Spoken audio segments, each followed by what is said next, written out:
Le développement du journal.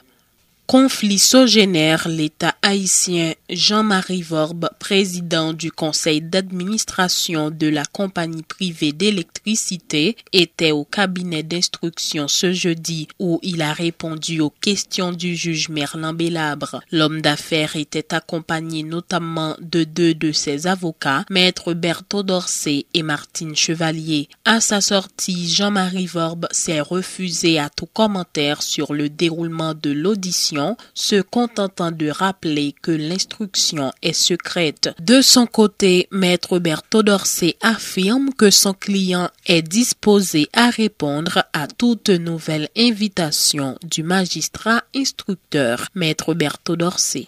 Dans le cadre de dossier génère, comme monsieur fait foi à la justice, il répond à la question de la justice sans hésitation. Et puis nous étions à la disposition encore de la justice à toute nouvelle réquisition. Des consommations que dernièrement là que Haïtien a fait, est-ce que nous déjà recevoir? Et nous pouvons recevoir sommation et sans sommation nous ne pouvons pas venir parce que c'est ça décision justice. Est-ce que le client a été mandataire? Et mandat d'amener seule la justice qui a dit ça, pas à ma connaissance. Mais la justice est mandataire. Et nous c'était seulement. Comment ça fait? Sérénité? Tranquille, calme, dans le respect, comme d'habitude. Est-ce que c'est une procédure? Bon, son procédure à suivre, nous respectons et puis à tout moment, nous-mêmes, nous avons toujours mis à la disposition de la justice. Et qui on l'a tourné devant le juge? Autant que la justice besoin de la tourner, mais toujours est-il de la forme. Dans le cadre de l'instruction du dossier Petro-Caribé, l'ex-ministre de la Santé publique et de la Population, Dr Florence Duperval-Guillaume, a été entendu ce jeudi par le juge d'instruction Ramoncite Aximé. L'audition, qui a duré environ 3 heures, s'est déroulée dans une bonne ambiance, a laissé entendre le défenseur de l'ancienne ministre, Maître Jean-Joseph Exhumé. Écoutez ses déclarations. Des cabinets d'instruction. On connaît qu'en principe, on n'a pas droit de rien sur un bagage qui est dans le cabinet d'instruction. Parce qu'on connaît que le principe de secret de l'instruction, il faut respecter. Oui, nous connaissons ça, mais c'est dans le cadre qui dossier quand même. C'est dans le cadre qui dossier, ça va faire l'instruction. Oui, les dossiers plutôt pareil. Donc, les répondent, la question. Bon, qui sont tablés pour le faire? Parce que depuis on est dans le cabinet d'instruction, on répond à toutes questions. Mais comment on dit son ou même lecture par rapport avec? Bon, je ne vais pas faire commentaire sur ça. Mais est-ce que l'avenir pour le retourner devant le juge? Non, ça c'est juste la Les disponibles n'est pas. Ah oui. Mais comment des accusations ça vous poursuit dans on va rentrer dans l'autre domaine avec moi. On va rentrer dans le domaine secret de l'instruction que je ne peux pas dire. Et ça va On a toujours été en contact. Bon, l'heure à privé, je suis capable de répondre à toutes les questions. Mais pour le présent cadre, je ne peux pas faire. Mais pour qui ça le demande des reports? Il était supposé présenter hier. Ah, mon cher, c'est bon problème? Au compte trop de bagailles. C'est bon problème? Regardez tout le bagage qu'on connaît. Vous connaissez qu'on est dans le cabinet d'instruction et qu'il demande au report. Et puis, il y a besoin qu'on ait pour qui ça le demande au report. C'est trop bagaille, mon cher. Mais ça sont des détails. Ça va pas déranger. Ça sont des détails. Mon intérêt doit avoir n'importe quelle raison qui fait que le monde au report. Pour comparaître, l'essentiel, c'est de comparaître. Tu comprends? Ok. Nous ne allons pas rentrer dans les détails. On va demander au report pour qui ça.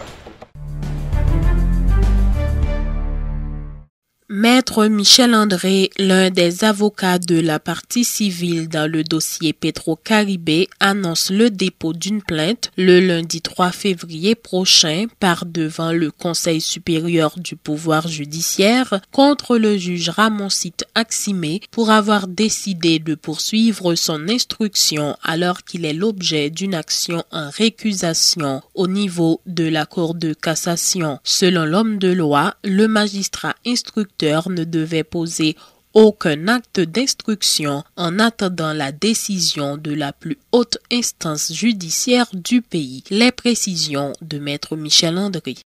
Il y a un monde qui porte plainte dans le cadre dossier ça. On a parlé de citoyen Johnson Colin. Il a intenté une action en révision par devant la Cour supérieure des comptes et du contentieux administratif contre la décharge qui a été accordé à Mme Sophia Martelly. La Cour des comptes débat Sophia Martelly décharge parce que Sophia Martelly a géré une commission de l'école femme que Marie Michel Martelly te mettait dans tête. Nous estimons qu'ils ont trompé la vigilance de la Cour des comptes. Nous estimons qu'on avait menti à la Cour. Parce que même Cour des comptes là, dans le deuxième partie rapport fait sous le dossier Petro-Caribé, la Cour des comptes reconnaît que tout programme, si maman chérie, Abba Grand Goût, si papa chéri, si papa doudou, panier solidarité, corps paysan, que Mme Sophia Martelly a dirigé, la Cour des comptes reconnaît que la gestion de ces différents programmes sociaux a été une vaste opération de corruption. Si la Cour des comptes reconnaît que gestion Sophia Martelly pas bon, gestion programme ça c'est en désordre, la Cour des comptes pas capable de décharge. Sous base ça, nous avons demandé à la Cour des comptes de faire annuler et d'annuler la décharge de Mme Sophia Martelly parce que justement, on monde qui fait toutes les autres ça dans le dossier Petro-Caribé, il n'y a pas de décharge. C'est le premier aspect et maintenant nous attendons la Cour des comptes pour assumer responsabilité parce que le dossier Petro-Caribé, c'est le dossier peuple, c'est le processus que vous faites pour nous finir avec corruption dans le pays, même sur le plan symbolique. Deuxième aspect, magistrat Ramon Sitaximé la font bande des autres dans le dossier Petro-Caribé. L'étendé Wilson Lalo, ça fait 2 semaines. Semaine dernière, l'étendé et Marie-Camel Jean-Marie, l'autre l'attendé Florence Duberval. Cela est inacceptable. Le juge Ramon Sitaximé a été récusé par la partie civile. Et l'action en dessaisissement initiée contre M. Aximé est pendante par devant la Cour de cassation. M. Aximé n'a pas de droit pour poser des actes d'instruction dans le dossier Petro-Caribé, alors que la Cour de cassation n'a pas encore tranché sur la récusation qui a été initiée contre lui. Et la Cour de cassation est claire. Le juge avertit que vous récusé ou obligé de camper parce que depuis une récusation, ça veut dire qu'il y a un conflit entre le juge et le monde qui récuse. Le sénateur Nenel Kassi dénonce les velléités du pouvoir de mettre en place une machine de répression brutale au niveau de la commune de Miragoâne. Il en veut pour preuve les sanctions infligées par le ministre démissionnaire de la Justice Jean-Roudi Ali au substitut du commissaire du gouvernement de Miragoâne, maître Solage Narcisse et maître Yves Gerta Zéphir, à la suite de la libération de Kerton Lorteus, accusé d'implication dans l'assassinat du policier Richardson André Vigne. Les déclarations de Nenel Kassi. Machine pour détruire jeunes garçons, machine pour faire répression sur le peuple là, Jovenel a mis en place chaque jour. Seuls gens pour arriver, mettre machine ça en place, c'est avec résistance. Et c'est peut-être ça nous sommes décoré moun sa là qui a fait résistance par rapport au pouvoir ça. Nous ne pouvons pas nous trop long sur question de répression qu'a fait un peu partout. Moun k'ap tombé, insécurité, kidnapping, moun qui pas qu'à circuler, commerçant qui pas qu'à faire commerce, business qui pas qu'à marcher, économie qui fin crasée. Côté journée jodia, goud la pas représenter rien devant dollar. Côté nous allons courir sur 3 ans par un budget qui pour montrer nous comment dépense le pays a fait. Côté, c'est gaspillage qu'a fait tout partout. Côté, procès Petro-Caribé n'a pas qu'à faire. Jugement bourreau, massacre la Saline, pas qu'à faire. Pendant que Jovenel, notre liberté, la machine chante quant à moi, fait répression, fait menace sur le monde. Nous avons dit Jovenel, souverain peur, nous pas peur. Nouvelle journée de discussion ce jeudi à l'Annonciature apostolique entre des représentants de la présidence, de l'accord de Mariotte et de Kinam, ainsi que de la conférence des recteurs et présidents d'universités haïtiennes en vue d'un accord politique. Les participants devraient statuer aujourd'hui sur 3 propositions de sortie de crise en vue de parvenir à un texte final consensuel qui sera communiqué au grand public, informe le Comité haïtien d'initiative patriotique.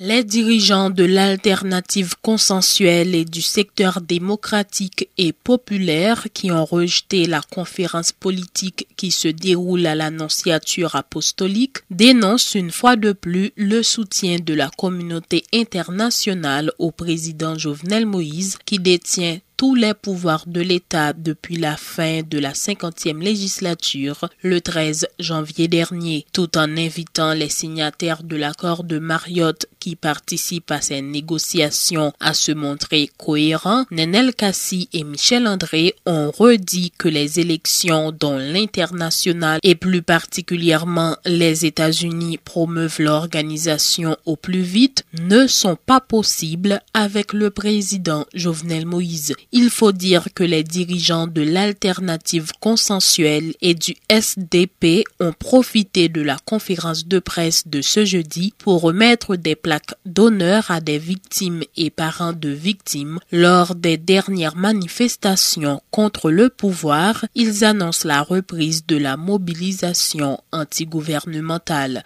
En consultation avec toute base, pour mobilisation reprendre sur tout le pays. Pendant ces temps, tout, institutions internationales, l'on prend Nations Unies, OEA, CARICOM, conférence épiscopale. Non, nous parlons de l'aide à tout pour nous dire ce qui a passé dans le pays. Ça, vous comprenez, ce qui a fait passer, ce n'est pas lui-même qui a passé, ce n'est pas lui-même qui a fait. Ça veut dire, nous prenons dire, mais j'ai une situation, et nous prenons dire, mais ça nous voulait. Et c'est dans ce sens-là, nous-mêmes, dans le cadre de parler de près, proximité, nous avons fait appel à nous continuer. Nous avons tourné, nous avons commencé sur le pays, nous avons la possibilité avec eux. Nous avons une mobilisation qui est lancée sur tout le pays, nous allons renforcer les gens capables. Nous allons bataille avec le pouvoir dictateur pour nous mettre l'eau à terre. C'est dans ce sens-là, nous dit, il faut que nous parler avec la population. Nous allons permettre que nous entendions l'autre ami qui l'a, qui va dire nos positions secteur démocratique là par rapport avec le dialogue maladjon tête en bas qu'a fait en grand pays. Nous avons fait politique, ou pas capable de comportement agrément. Ou à changer couleur chaque jour, ou à changer position chaque jour. Secteur démocratique là, pas quitter le peuple là dans la route. Secteur démocratique là, pas abandonner revendication peuple là. Et revendication peuple là, pas changer. Parole de mission Jovenel Moïse là, c'est lui-même qui revendication peuple là. Question casser système, peser sous c'est, qui s'y m'a émisé dans 4 pays, c'est ça qui revendication peuple là. Moun qui en haut, il pas parler dans ça yo. Parole procès Petro-Caribé, parole conférence nationale là, c'est eux-mêmes qui revendication peuple là. Et n'a dit, quel que soit ça yo t'a décidé en haut, il pas gain aucune importance. Il ne peut pas représenter une merde parce que le peuple n'a pas la donne. Le peuple reste qui demeure l'acteur le plus important dans toute bataille politique. Et moi estimé, je n'ai pas de respect pour eux. Moi estimé, ils sont audacieux en pile.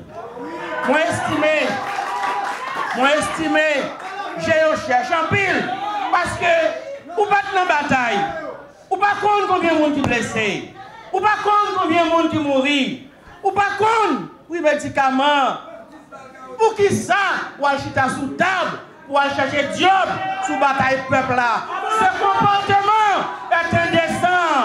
Ce comportement est immoral en politique. Nous rejetons le dialogue qui se fait à l'Annonciature parce que ce n'est pas conforme aux revendications du peuple haïtien. Mais heureusement, allez pour tourner ce peuple-là qui a gagné. Heureusement, le peuple a gagné ce secteur démocratique là. Et c'est ça que nous là au grand complet. Nous là au grand complet. Pour nous dire peuple là, secteur démocratique là. Secteur démocratique là a aidé le peuple à parer coup mesdames, coup trahison.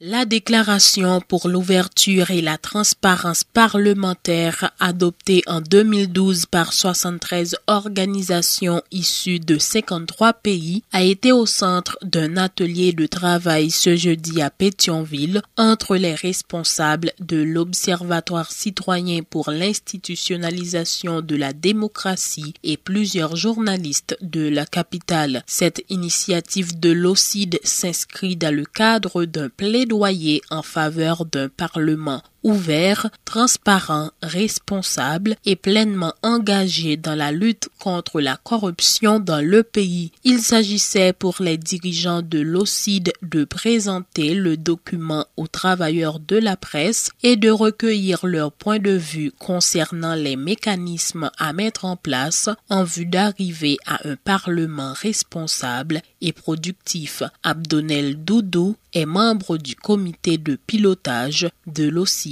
Dans le contexte, ça gagner possibilité pour que les acteurs dans la société civile, citoyens, saisissent l'opportunité pour réfléchir sur qui ça doit faire pour que nous ayons un Parlement qui fait travailler correctement, pour que nous ayons un Parlement qui délivre les marchandises. Et le principe ça que nous retrouvons dans la déclaration pour ouverture avec transparence parlementaire, que nous reprenons avec des recommandations précises en dedans brouillon de argumentaire de plaidoyer ça, même des recommandations précises, nous avons juste cité quelques recommandations. Par exemple, en un document ça, nous recommandons à ce que 51e législature, quelle que soit l'ère à commencer le travail là, que l'est capable dans la première session législative, l'est capable d'adopter une loi sur la transparence et l'accès à l'information. Et mécanisme de recours nous recommandons que loi ça limite en place une institution qui relève haute autorité de la transparence et de l'accès à l'information qui a recevoir plainte lorsque il refusé l'information publique. Nous demandons que le Parlement capable de travailler main en main avec l'organisation de la société civile et qui genre que en dans règlement intérieur de chambre que vous mettez obligation pour que bureau chambre exiger que commission chita avec des acteurs de la société civile, fait des consultations sur toute question d'intérêt public, sur toute question de politique publique que yo a tranché sur lui. Par rapport à la question de décharge, par rapport à la question des immunités, document ça, et selon recommandation qui déjà commencé à sortir dans les 2 premières séances de travail nous gagnons, document ça pour préciser que la loi de déterminer les procédures de mise en application. Déclaration ça, il a adopté par environ 76 organisations qui sont dans 53 pays depuis le 29 août 2012. Déclaration ça a présenté un ensemble de 44 principes pour qui assurer transparence, ouverture et responsabilisation Parlement. Lorsque aussi travaille sous document ça, nous extrait de document ça, il y a un ensemble de 20 principes que nous sélectionnons, nous pensons que prioritaires dans le cas Parlement haïtien, et nous travaillons sur un premier brouillon d'un argumentaire de plaidoyer, et c'était sous document ça, nous avons réfléchi et discuté ensemble avec groupe de journalistes Sayo, matin, même j'ai noté fait hier, avec un groupe d'acteurs dans différents secteurs dans la société civile là. Son façon pour que nous recueillir remarques, critiques, propositions pour nous finaliser le document ça. Nous parlons d'un exercice comme ça avec des leaders de partis politiques dans l'après-midi de ce 30 janvier. Nous parlons gagner une séance comme ça au Cap haïtien avec des acteurs tant de la société civile que du secteur politique. Nous parlons gagner une séance comme ça au CAI au cours du mois de mars, début de mars, et avec les acteurs tant de la société civile que des partis politiques. Des médecins haïtiens diplômés en République dominicaine continuent de réclamer leur intégration au sein du système sanitaire haïtien afin qu'ils puissent mettre leurs connaissances au service de la population. Ils déplorent le fait qu'ils soient les seuls médecins formés à l'étranger à subir des examens en vue de l'obtention d'une lettre d'homologation. Ils se plaignent également des frais de 10 000 gourdes jugés trop élevés qui leur sont réclamés pour pouvoir subir ces examens. Ces médecins réclament les mêmes privilèges que ceux qui ont fait leurs études en médecine dans d'autres pays. Écoutez les déclarations de Jacques Garmali-Leblanc et Esther Noël, deux responsables de la coalition des médecins haïtiens diplômés en République dominicaine. En République dominicaine, coalition prend naissance suite après constat que nous faisons depuis 2012, côté que chaque année, médecins diplômés qui sortent en République dominicaine toujours gagnent gros difficultés pour intégrer dans le système santé haïtien. C'est toujours exclusion, discrimination sous toute forme que les médecins ont subi. C'est peut-être ça, nous décidons de faire population, moun k'ap souffrir dans l'hôpital, parents k'ap souffrir, qui dépensent tout ça pour petit yo ka vin yon moun demain dans la société. Tout secteur dans la société en connaît à travers les médias qui problème qui présenté, qui s'en a subi depuis en 2012 à cause FMP, qui c'est faculté de médecine et pharmacie, ensemble avec MSPP, ministère de la Santé publique et de la population. Mettez un pile blocage, un pile barrière sur route nous pour nous pas intégrer le système santé pays nous qui déjà besoin nous. Nous là aujourd'hui, c'est pour nous capable de dire qui ça que nous avons subi toute forme de discrimination, toute forme d'exclusion que nous joignons l'heure pour nous rentrer dans le système pays nous pour nous travailler comme médecins. Nous avons écrit lettre avant même, nous avons une quantité de 279 médecins qui ont subi l'examen ça. Et parmi nous, c'est seulement 2 qui ont réussi à faire. Pour ils ont demandé moi, ils ont demandé que c'était 65. Après ça, on a considéré l'autre qui fait moyenne 50. Tellement pour montrer comment nous pas qualifiés pour exclure nous, comment nous nuls pour exclure nous dans le système. Nous avons écrit des canards après la catastrophe ça pour nous faire connaître que nous avons fait un petit chita à parler avec elle. Mais il toujours mettait nous sous ligne d'attente. C'est assez. Nous avons demandé premièrement intégration nous sans condition dans le système santé pays nous. Deuxièmement, nous sommes médecins pour tout l'autre médecin qui formé à l'étranger pour suspendre discriminer nous et exclure nous. Troisièmement, ce n'est pas le travail que nous avons demandé, c'est la population, c'est le pays nous, que nous voulons servir. Quatrièmement, nous voulons avoir même considération, même traitement que l'autre médecin qui sortit à l'étranger aujourd'hui. Pas qu'à une catégorie de monde qui a subi l'examen et puis on sait de l'autre monde a bénéficié un privilège que côté le pas subi examen. Si y a pas examen, c'est pas din pas pour examen, mais tout le monde est supposé prendre examen parce que c'est ça loi a dit. Ça fait très important de demander intégration nous. N'a demander intégration nous si il a pas appliqué la loi pas appliquée pour tout le monde. D'ailleurs, tant que j'aime se dit à l'heure, moi quoi la justice pays, si loi ça, li la vrai, li en vigueur toujours, donc loi ça li supposé servir pour tout le monde.